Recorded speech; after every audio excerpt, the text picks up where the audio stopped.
I've written a book on the social history of dying and death because I find death interesting. It's the one experience that we will all have, but we don't come back from to tell each other what it's actually like. I'm Conisbee and I've written a book called No Ordinary Deaths, A People's History of Mortality.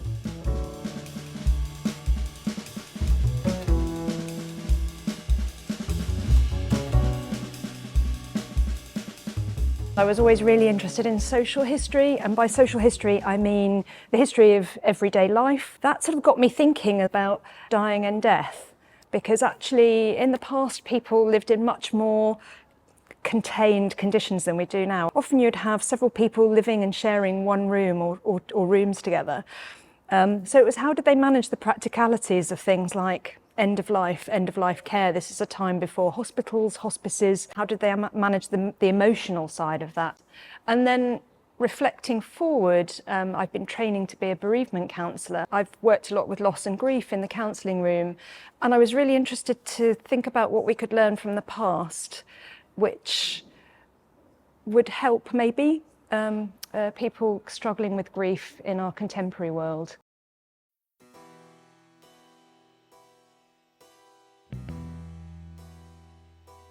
I think the main changes are that well into the 20th century, most people died at home and they would have been cared for by friends and family.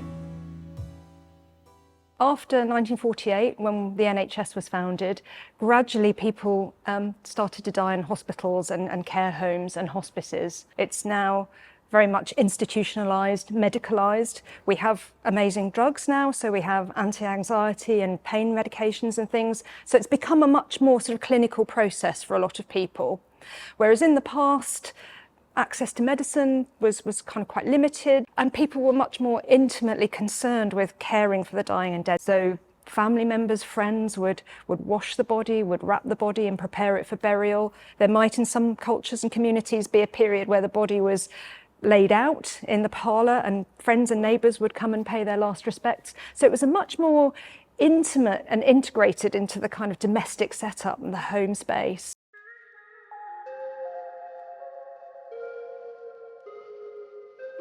I think there are also some really positive things about dying and death in the past that we can learn from now. I think people who were grieving were perhaps better supported than they are today, because mortality rates, particularly child mortality rates, were very high until, again, into the 20th century. So a lot of people spent a lot of their life in some stage of mourning or bereavement or loss. And because that was a much more common experience, tragically, it meant that people could relate to it a lot more. I was reflecting on this with a friend recently whose father died 10 years ago, and she was very upset because somebody told her she should move on.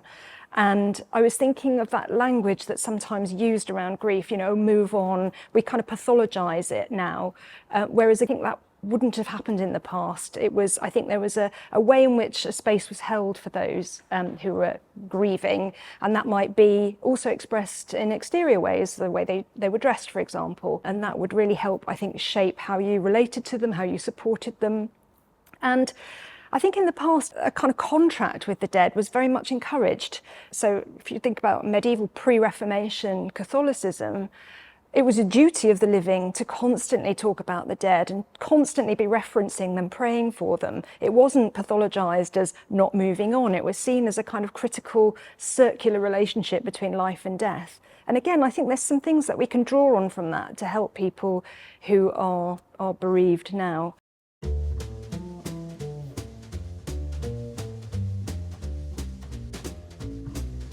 There's a long history of human curiosity about the body, and how to discover the body was to take the body apart. Dissection in Britain, anatomy in Britain, was quite resisted, and this was for a number of reasons.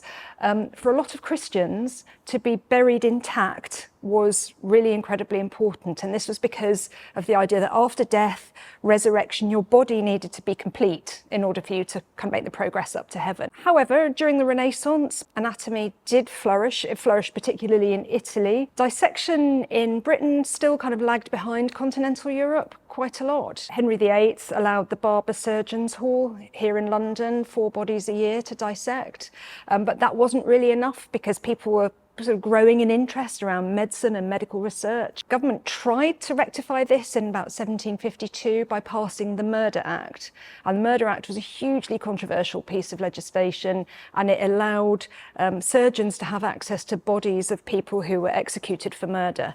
So the problem with this legislation was that the murder rate was declining in the 18th century, so there still weren't enough bodies, even with the levels of execution then that there were, but also that it conflated being dissected with being a criminal. Further lobbying from doctors and surgeons led eventually to the 1832 Anatomy Act, because what was happening in the later 18th and 19th centuries was grave robbing, grave snatching. Because anatomists and surgeons couldn't get hold of enough bodies, they were sometimes paying illicit gangs to dig up exhumed bodies and sell them on to medical schools. And you could get around £200 for a body in modern money. This led some people to do very elaborate things to protect their bodies after burial. You might have seen in cemeteries and graveyards, metal cages, very heavy slab tombs, and that was sometimes to try and prevent the indignity of having your body stolen and then dissected by medical students.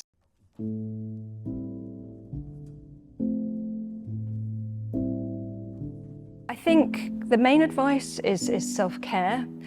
Look after yourself, be kind to yourself, learn to sit with your grief to an extent. And what I mean by that is kind of feel through it, give yourself the time to feel through it. We are often encouraged now to move on, to not dwell and so on.